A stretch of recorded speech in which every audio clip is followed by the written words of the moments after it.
notice that if you stand for too long, your low back starts to get very achy and stiff and sometimes even painful. That could be because you have an excessive anterior pelvic tilt. You have too much lumbar lordosis in your low back. So what that looks like is this. Here's a spine.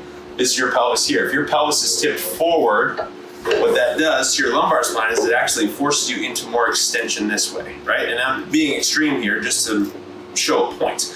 What that does is it closes down the space for all these nerves and joints to function.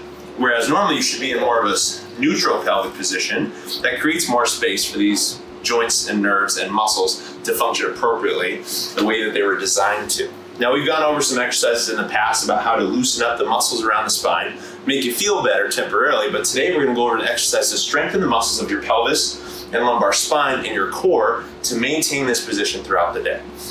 Now, it's a pretty simple exercise. You don't need any equipment. All you're going to do is lie flat on your back with your arms and legs at 90 degrees here, pointed up towards the ceiling. Now, the first thing you're going to do is what we call posterior pelvic tilt.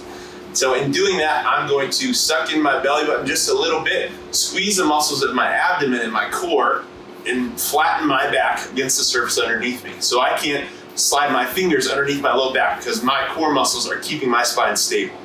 From there, you're going to extend one arm and one leg at a time while keeping your back as flat as possible through the entirety of the exercise.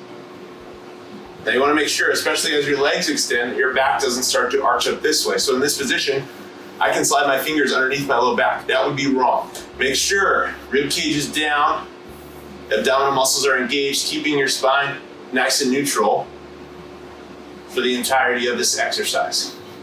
Now I would recommend performing this exercise 3 to 4 sets of about 10 to 12 slow repetitions, really focusing as much as possible on the position of your lumbar spine and keeping your back in that flat and neutral position.